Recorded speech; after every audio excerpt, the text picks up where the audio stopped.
I'm Theo. And I'm Juliet. And this is Apologies Accepted. We offer an entertaining look at some of the big issues in history by examining public apologies of the famous and infamous. We're looking at politicians, serial killers, actors, and you. Send us a public apology you would like to make, and we'll read it on the air and give you a chance to redeem yourself, or just get some guilt off your shoulders. We're here for you. Once a week, maybe more if you're really, really sorry.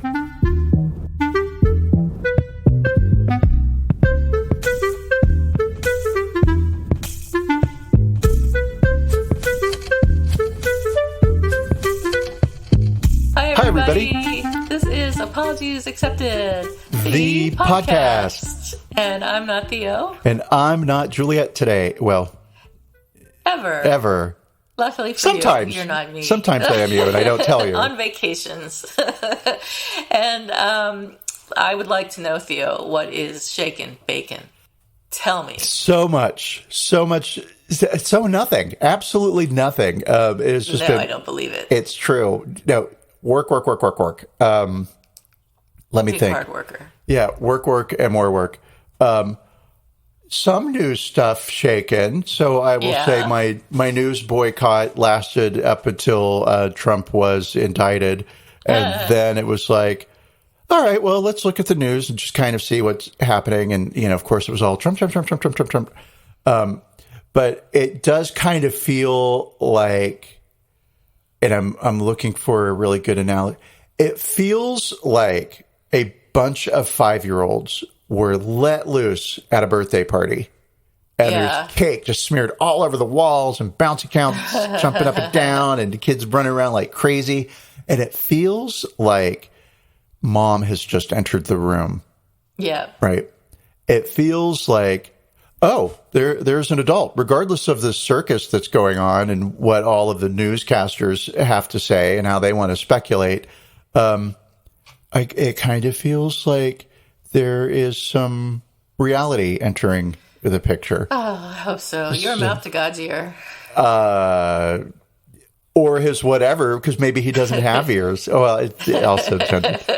But, yeah, so yay for that. Your favorite hero, Pat Robertson, died this week. Yay. I'm so glad he died. I hope he rots in hell. I hope there's a hell just so he can rot in it. I mean, I'll say not a fan. I hope you are better, Pat. I hope you're better. And I'll say Wouldn't take much. That's Wouldn't take much for him to be better. I don't know. I have a friend who has across the street neighbor, and the across the street neighbor is a Republican and Trumpy, right? But reasonable Trumpy, which what? Okay. Right? Yeah, exactly. If you say so. I would say like one of those people that the line would be like, oh, I'm socially liberal, but I'm financially conservative. Yeah, everybody is. Nobody's running around throwing money out the street, but okay, whatever. And so the neighbor and his wife are selling their home and moving away. And so they told my friend, hey, we're selling our house, so we're moving away. And we just wanted to come over and say we've really enjoyed having dinner with you over the years. Because they would go out for dinner occasionally because he would do favors for them when they were out of town, right? Getting their Amazon packages or whatever, right? So he's a helpful neighbor. They could call him up and be like, oh, we think our front door's unlocked. Could you double check? And this bullshit would happen, right? Yeah. He was basically sort of not their handyman because he can't fix anything, but he was like their personal assistant, right? Sure. In my opinion. And I have voiced that to him, right? And so, so anyway, they were like, hey, we want to take you out for dinner again, just to say thank you so much for all of your help over the last couple of years, about 3 years. And also we want you to know that you actually have influenced our thinking. You have presented arguments to us in ways that we never really thought about.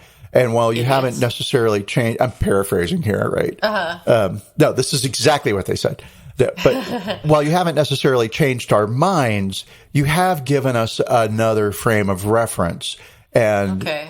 and we actually think of you as a son, like you're our liberal son who comes home from college and says, Oh my God. you know, Mom, you don't have to be barefoot and pregnant all the time. Sometimes you can just be pregnant. And so he was thrilled, right? I can't believe all the conversations, because all the fucking conversations that they would have, God. right, about politics and Trump and Hillary. Oh, she's such vile, Oh my right? God. Hillary, the worst thing ever, right? Cool. Yeah, I remember when she had that affair with a porn star. Yeah. Which, by the way, nothing wrong with being a porn star, right? Or having affairs. Well,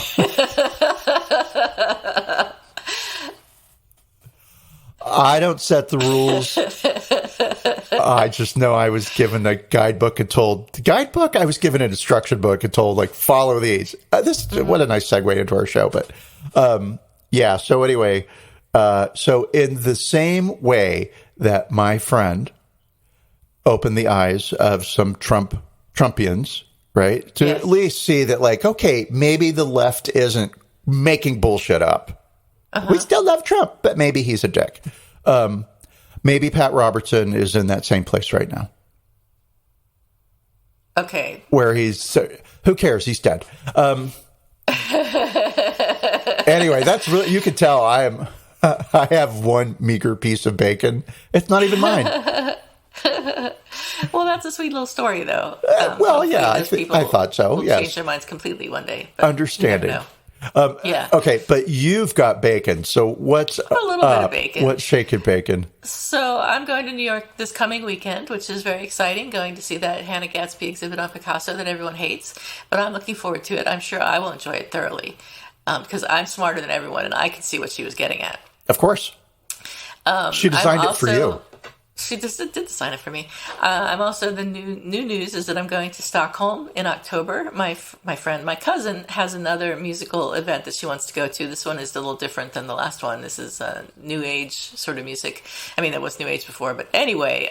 So in October, this woman is singing in Stockholm, so Heather wanted to go, and I was like, yes, I'll go with you. I would love to go to Stockholm, even though it would have been more efficient if we had flown from Oslo to Stockholm instead of coming all the way back to San Francisco for several months and then going again, and I have to sit on the plane again for 11 hours, but that's fine. I don't mind. I like to go new places, so that's all cool. And so I'm going to have a big month of travel in October. In July, I'm going to North Carolina for a week with Heather again and her kids. And then nothing for August and September. In October, I'm going to Stockholm and New York again for a week with Brent this time.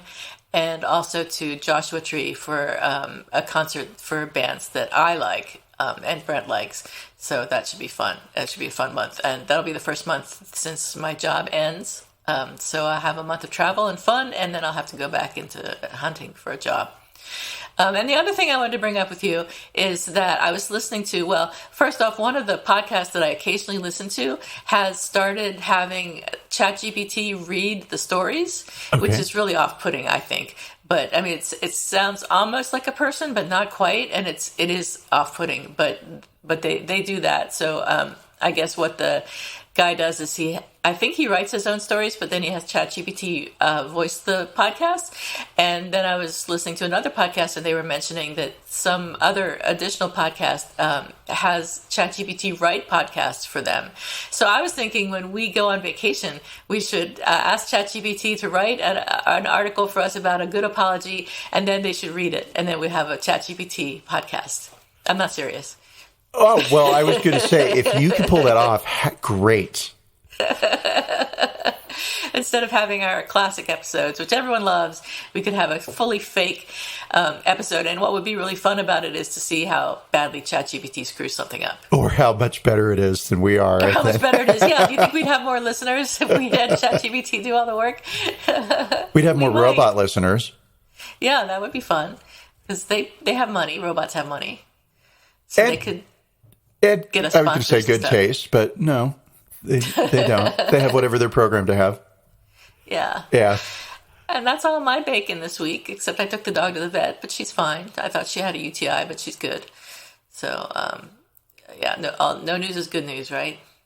No news is very good news. That is how my family has remained a family all of these years. We don't talk to each other. When I get a Christmas card from somebody, I'm like, oh God, did something happen? Oh no, it's just Christmas. Okay, great. Yep. Yeah. So no news is good news. Amen. So this week we're talking about Somebody who was in the news. But it is good news. So sometime back, the Dodgers uninvited the Sisters of Perpetual Indulgence from their Pride Night celebration, which is, I guess, something they do every June. I don't know how long they've been doing it, but I guess for a while. And at this Pride Night celebration, the Sisters of Perpetual Indulgence were supposed to receive a Community Hero Award. So they were uninvited by the Dodgers because of all the backlash that's been going on about everybody being gay and trans and queer and all this stuff, and people getting all head up about it in the right wing. But on Monday, the Dodgers re-invited the Sisters to Pride Night amid backlash from LGBTQ plus and civil rights groups, as well as local politicians, and even Dodgers employees complained. So as part of the Dodgers statement, they said, "The Dodgers would like to offer our sincerest apologies to the Sisters of Perpetual Indulgence, members of the LGBTQ plus community, and their friends and families. We have asked the Sisters of Perpetual Indulgence to take their place on the field at our 10th annual, LGBTQ plus Pride Night." So if you don't know, the Sisters of Perpetual Indulgence is a charity, protest, and street performance organization that uses drag and religious imagery to satirize issues of sex, gender, and morality, especially Christian perspectives on those topics. And also they raise funds for charity. They've been around since 1979 in San Francisco, although I think they started somewhere like St. Louis, but were not there very long before they moved to San Francisco. And they now have grown to have a worldwide presence. So they dress up as old-fashioned nuns. The first stage of becoming a full nun in the Sisters of Perpetual Indulgence is postulants, just like with real nuns, and they wear a white cassock, and according to their website, makeup should be a mask. The novitiates, which is the next step, wear white wimples, and the full-fledged sisters wear black ones.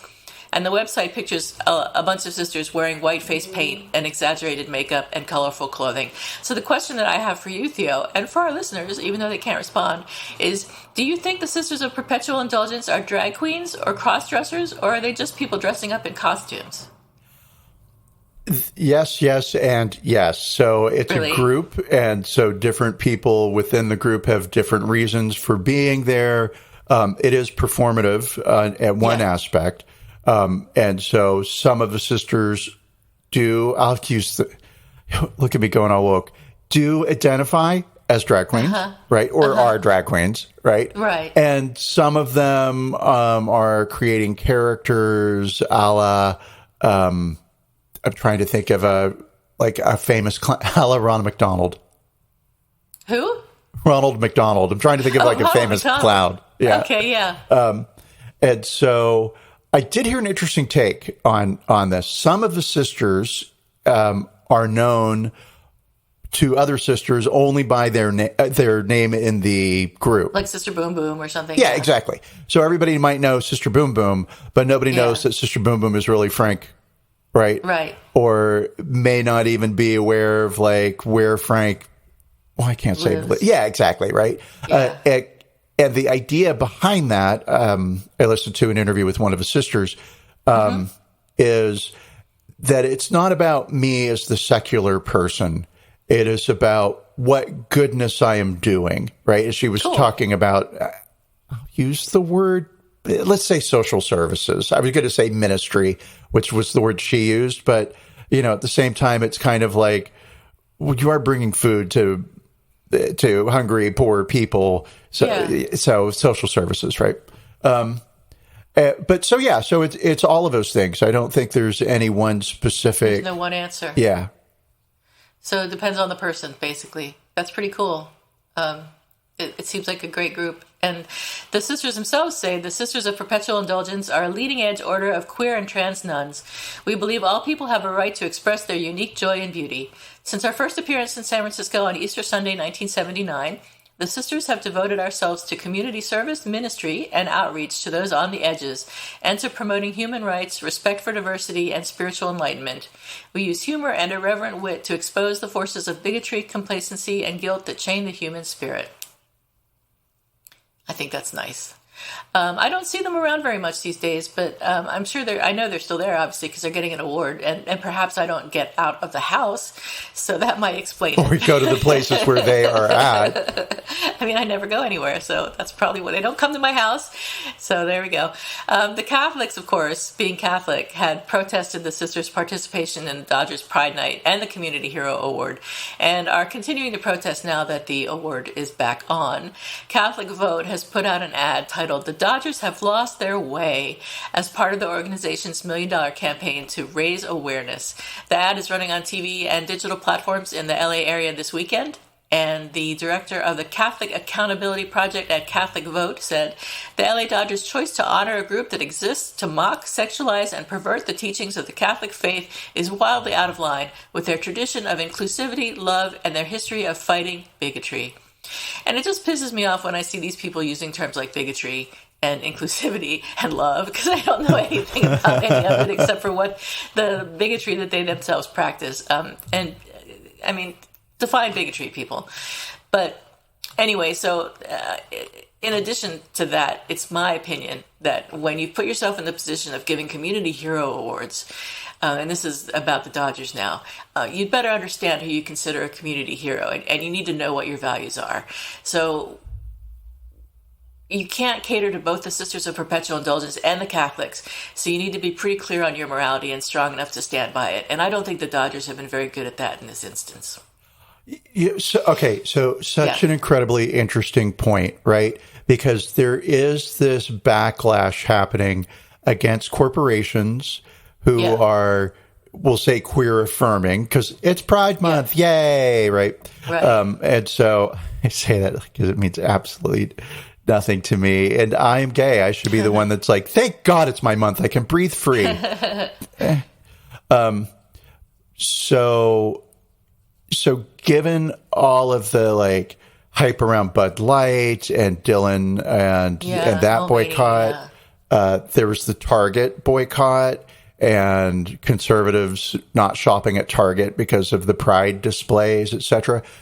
And Target has whittled down the Pride display and or taken it away entirely. And it doesn't matter to me. I love Target. I'll still shop there, right?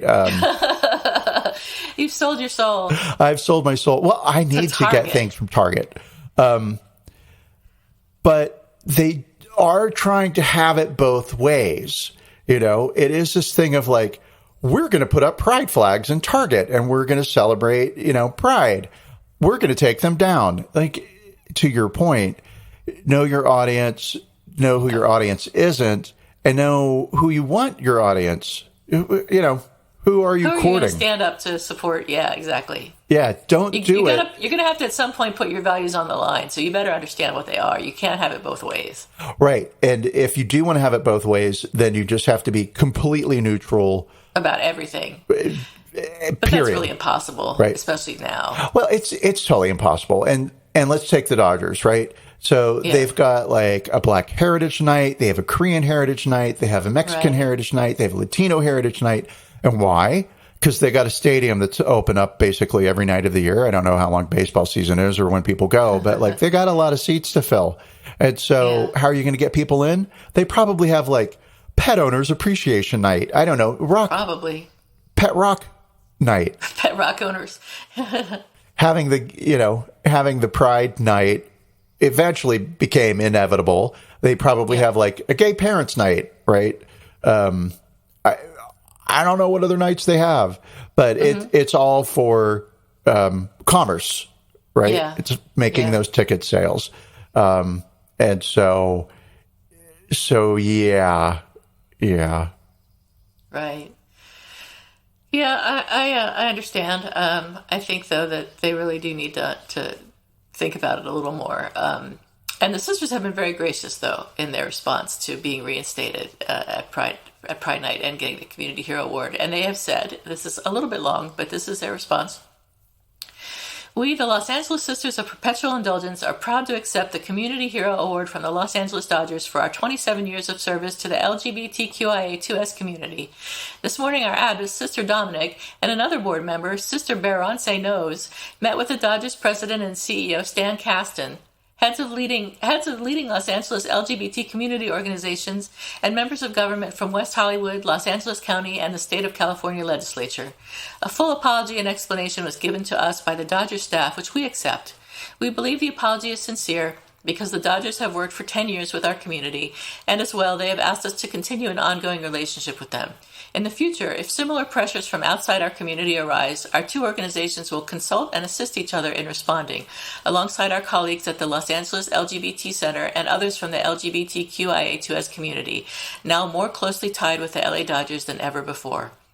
This affair has been an opportunity for learning with a silver lining. Our group has been strengthened, protected, and uplifted to a position where we may now offer our message of hope and joy to far more people than before. With great love and respect, we thank each person and each organization that has spoken up for us. Thank you, and may your hearts be blessed with pure joy.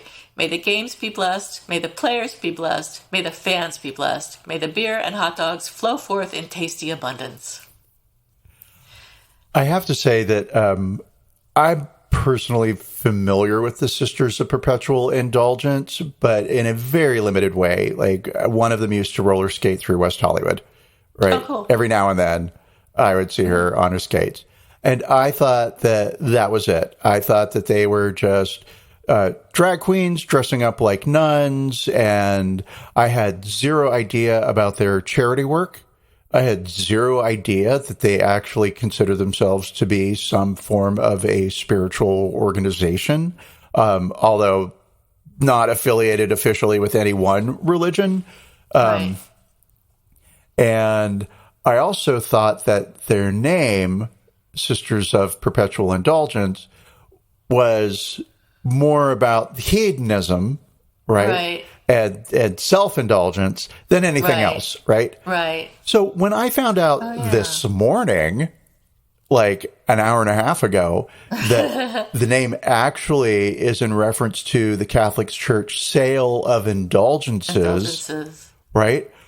Boom. It was like mind-blowing for me. Mind-blowing. Right? Because all this time, I thought they were just basically a street comedy troupe.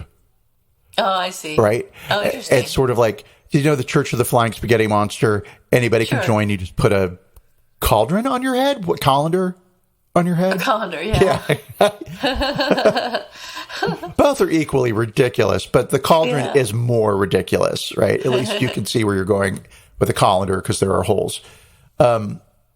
So I actually learned quite a bit. And I'll say that before we did the story, I had one opinion, which, I mean, of course I was in favor of the sisters, but I'm more in favor of them now. I thought they were getting a hero award just because, like, they were loud and mouthy. Oh, I see. Right.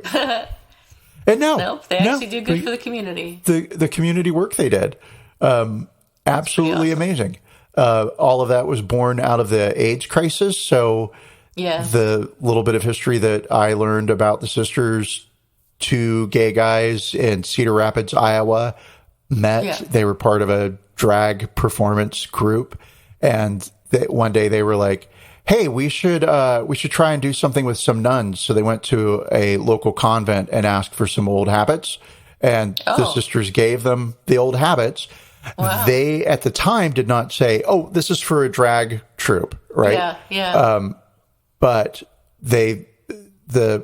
one of the founders was like, we think if we had told the sisters what it was for, they still would have given us the habits, right? Oh. And so, okay, cool. And then these two people moved to San Francisco, and I think independently of each other, but it could have also been a case of gay people just migrating to where all the other gays are.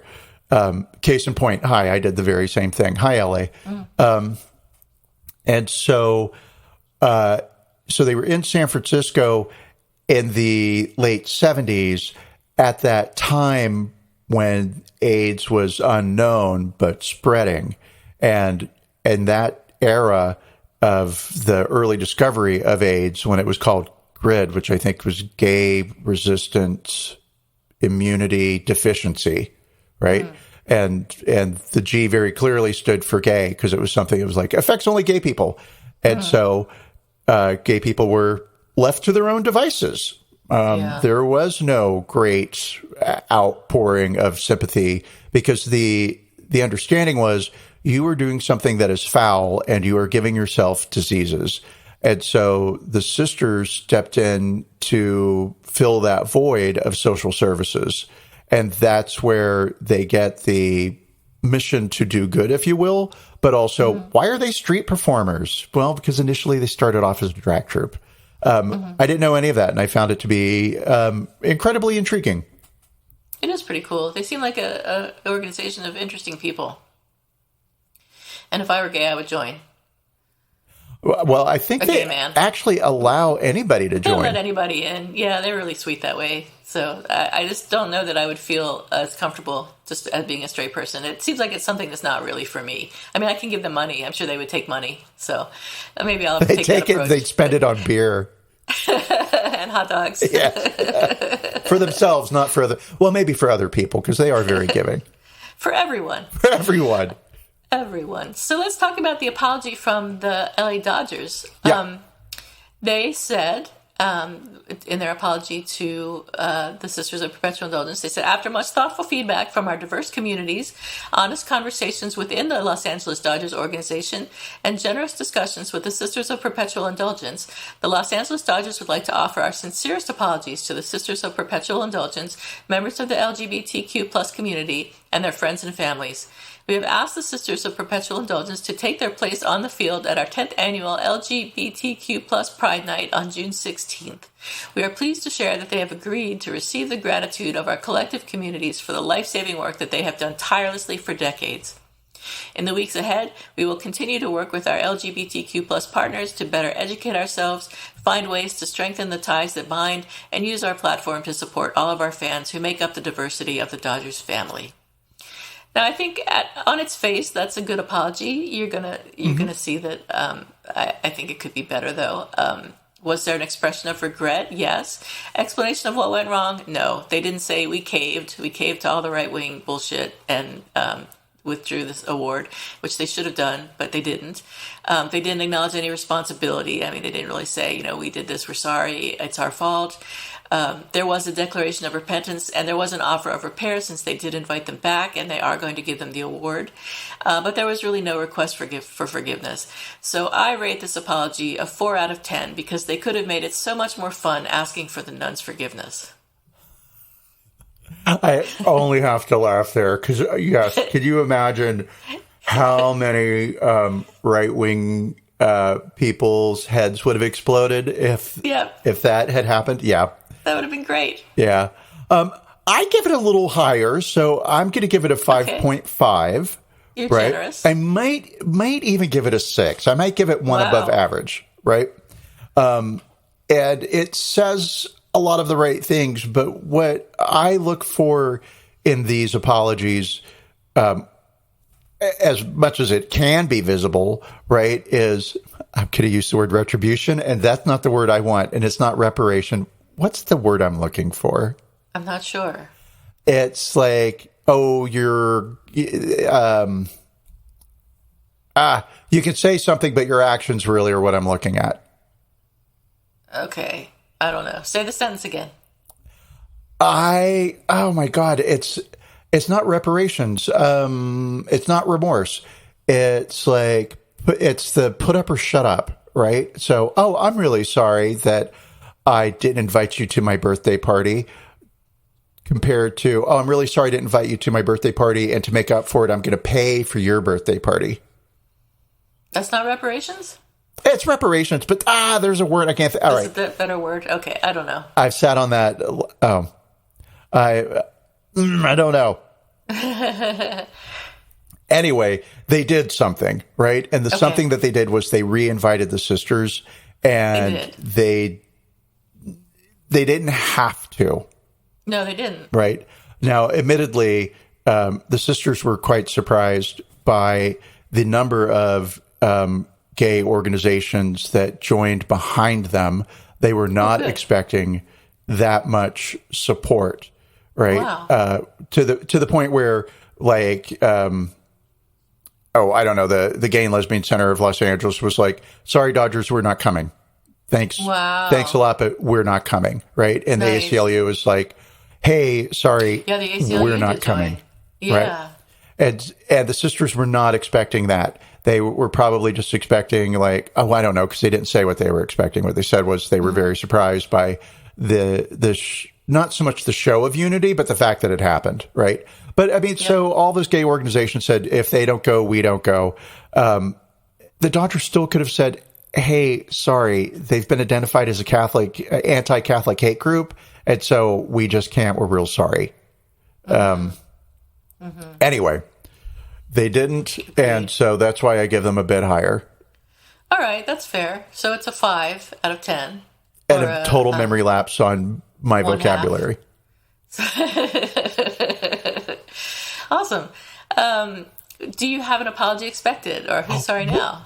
Actually, I've got one little thing I just wanted to share. Oh, yeah, go ahead. Yeah. So in prep for this, I was like, okay, a lot of this stuff just feels really self-evident, so I'm not going to go into like, oh, the history of this or the history of that. So I just listened to a lot of interviews with the sisters, and I'll just say like there wasn't anything that really grabbed my attention until I got to Mother Miriam Live, which is a podcast on the Station of the Cross Catholic Radio Network. And and I listened to it the whole 45 minutes.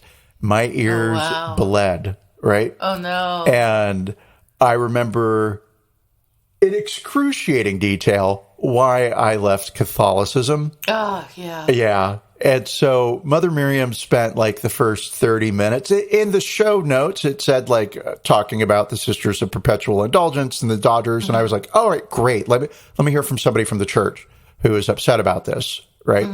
And the first 30 minutes was all about the mystery of the unity or Trinity. The unity. Really? Yeah. Holy fuck yeah. Jesus. What does that have to do with it? I know that like Jesus is a part of Catholicism. Right. I do get that. But having been raised a Catholic, holy moly, like this whole idea of the mystery of the Trinity, right, is the central tenet that nobody seems to be able to wrap their heads around. And I don't care about. But she spent 30 minutes reading Bible passages talking about it. Right. And it was mind numbingly dull. Right. And then we got to the call-in section of the show and the email section of the show, and somebody had sent her an email. And I'll say like, well, I won't even say, I will let Mother Miriam say, because I have some quotes here from her. So she opens her show coming back from a commercial break, and she says, "Welcome back, beloved, to Mother Miriam Live. This is our half hour together. I'm thrilled to be with you, and you're all welcome to call in about anything on your heart. I always say the heart of the matter is the matter of your heart. Anything at all that's on your heart, don't ever hesitate to call or write anonymously if that is helpful." Okay, cool. So she sounds like she's really a very nice, loving person, but hi, she's a nun. So yeah. And what a fucking nun. They dug up one of my first grade nuns and gave her a microphone. So she reads this email from this guy named Mark, and he says, "I'm wondering if you're familiar with the current situation surrounding the LA Dodgers baseball team and their mockery of the Catholic faith, and more specifically, the mockery of nuns. And what do you think of the Dodgers inviting an anti-Catholic drag queen group named the Sisters of Perpetual Indulgence to their games?" And boy, did she have some plans for God?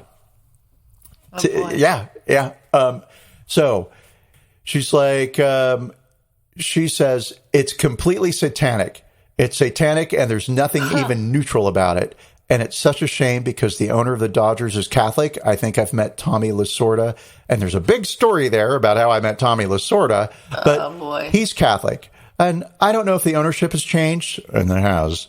But they have a whole stream of heroic Catholic players. I can't think of the name of one of them right now." But they had a whole string of Catholic players. Sure. Heroic Catholic players, right? but I can't think of a name of one right now, but it's absolutely satanic and it really sickens me. And I utterly grieve for what's happening to the world and for people that are so, so far from God. You may have read that our blessed, beloved Bishop Strickland here in the Diocese of Tyler will be in Los Angeles on June 16th, the Feast of the Sacred Heart, and he will be leading a Eucharistic procession oh my God, I'm already bored and annoyed. Eucharistic procession on that day in reparation for all the sins being committed, the atrocity being committed by the Sisters of Perpetual Indulgence. Oh my God. And everyone that's part of that group. It's an outright mockery of God.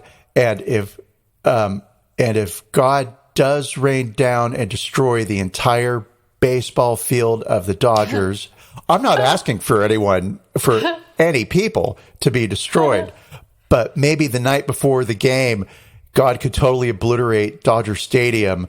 If he would just do anything to stop that from happening, I would be very happy. The world needs to know who God is. Apparently, God does not like baseball. And I tell you, Mark, that I am shocked at the rate which the world, whole LGBTQ plus is taking over all the Catholic churches, that the embassy in the United States, the Vatican, is flying a pride flag, the Catholic schools with pride flags.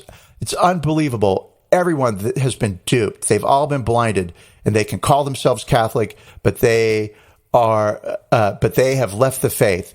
They have turned so far from God. For any Catholic to participate in any way in Pride Month, in what has been called Pride Month, it's the month of the Sacred Heart. And if we betray God by joining Pride, if you work for a corporation or you're going to a school or anything else where you are told you have to participate, you must not participate. You must say, but if I don't, I'll lose my job. Or if I don't, I'll be put out of school. God will protect you, and God will protect those who honor him, and he will not protect those if you join in for fear of money or anything else or losing your reputation. You will have no protection from God. We must counter and be no part of the evil that's going on in our country and in the world. Paul, our friend, is on from Buffalo.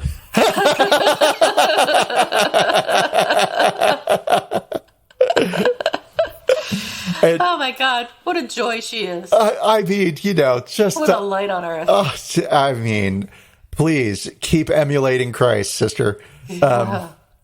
And so kind of, I'll say really the big point that I got through any of my research was that the far right is demonizing drag queens and transgender people because you can't really come after the mainstream middle class gays anymore because they are your neighbors and they are taking out your trash cans for you, or they are mowing your grass when they mow their own, or they are your brother or whatever. And so all of that, I don't know, anger, fear really probably is more what it is. It can't be directed at the nice gays. So let's go after the ones who are gender non-conforming and blah, blah, blah. And so there's much more of this bullshit to come. I hope not, but I fear you are right. I am right. But, as I said, famously, yes, culture is a pendulum. It moves in one direction, it moves in the other direction. There are reactions and counter reactions, and we're just kind of going through that right now.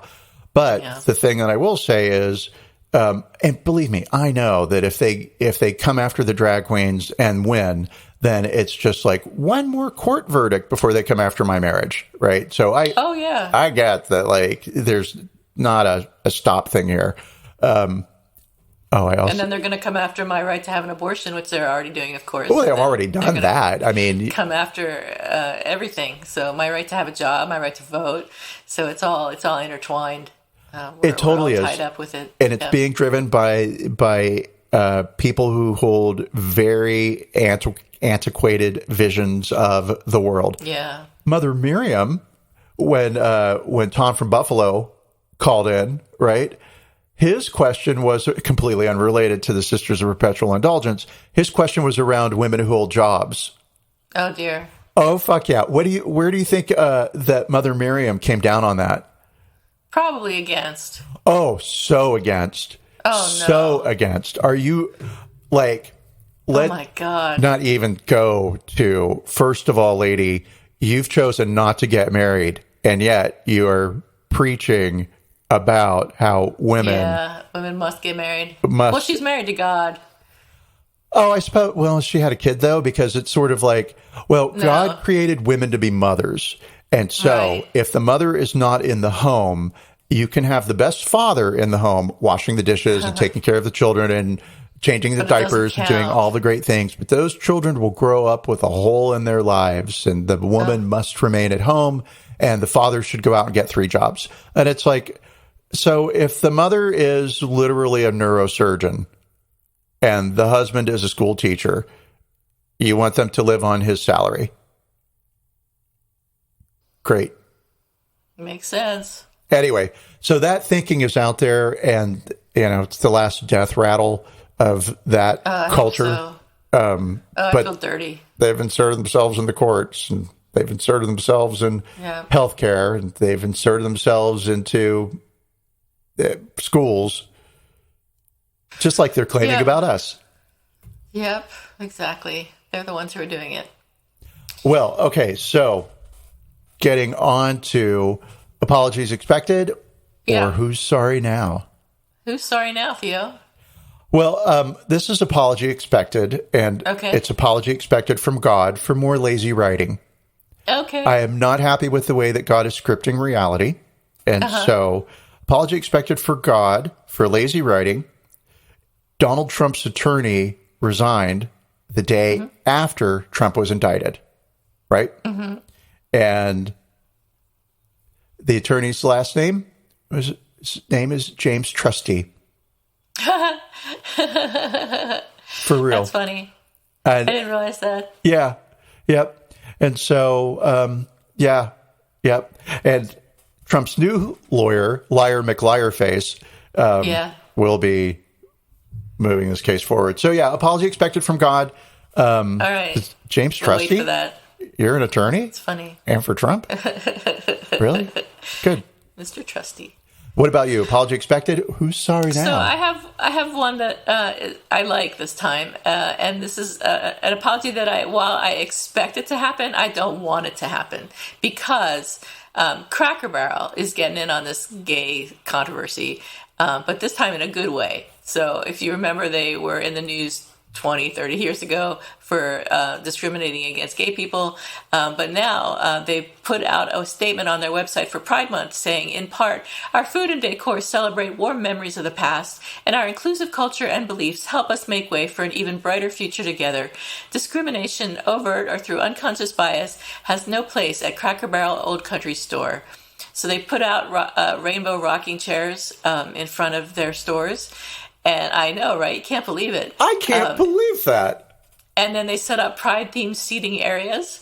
And this, of course, pissed off the right wing. But one Facebook user wrote, "Wonderful news," receiving thousands of supportive comments and likes. He said, "I've avoided Cracker Barrel for as long as I can remember, not knowing if my family was truly welcome. We'll be sure to stop by our local location soon." I will tell you that I have driven past so many Cracker Barrels in the last 30 years and Me too. Not stopped. Not going. Because I remember when they were bullshit, and I've heard since that they've gotten better, but this is really good news. So I hope they stick with their ideas and their beliefs, and they do not go back on them, and there is no apology. I would like there not to be an apology, although I kind of am cynical and expect them to apologize. So I don't know. Let's keep our fingers crossed. Yeah, let's actually keep up with it. We say we're going to do all this shit, and then we never do. Keep up with this. Absolutely, yes. I would like to know how that plays out, so I will be looking forward to it. But I also now would feel comfortable going into a Cracker Barrel. Yeah. Yeah, totally. And when I was a kid, it's not that we would go, but we would I used stop to love in. Cracker Barrel. Yeah, they had circus peanuts. That's all I basically remember. Chicken dumplings are really good. But speaking of chicken, Chick-fil-A has hired a diversity, inclusion, I heard that. something manager thing. Person? Yeah. DEI, diversity, equality, inclusivity, equity. Maybe. Yeah. Maybe. But that's great. Yeah, and it is. We'll see what happens with that, because to your point, Right. Cracker Barrel could very well say, "We're real sorry. Here come the Nazi flags. Please come in." Yeah.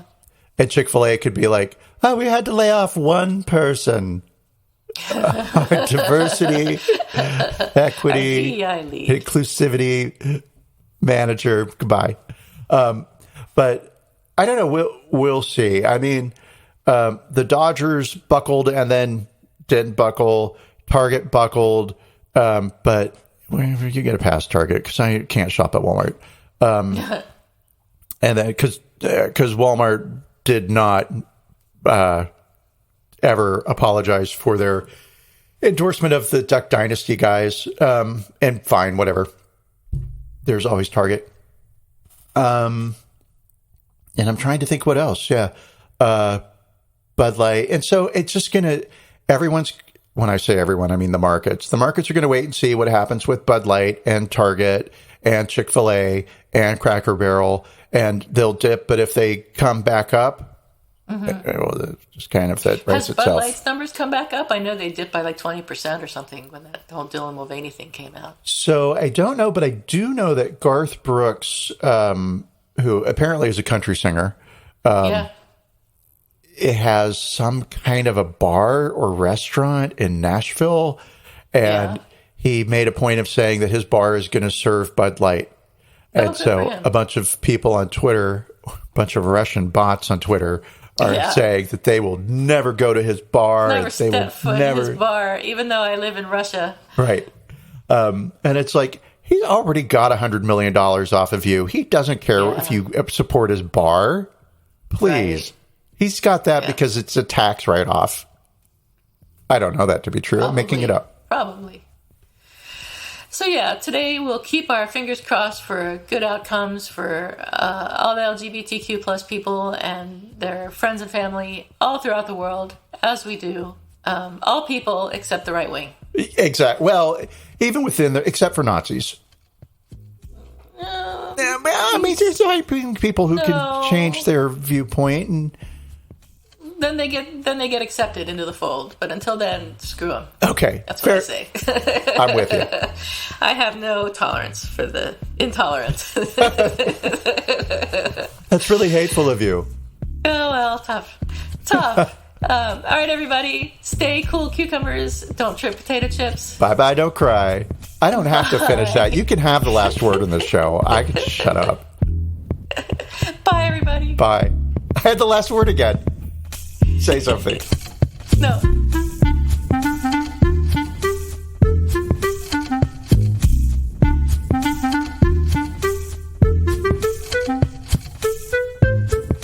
Thank you for listening to Apologies Accepted, the podcast. You can find links to the articles and the sources in the show notes. To submit an apology or find out more, visit us at apologiesaccepted.net, where you can also find our merchandise. We're on Twitter at Apologies Accepted. And on Instagram at apologies.accepted. You can support our important work at Patreon.com/Apologies Accepted. And fuck Facebook.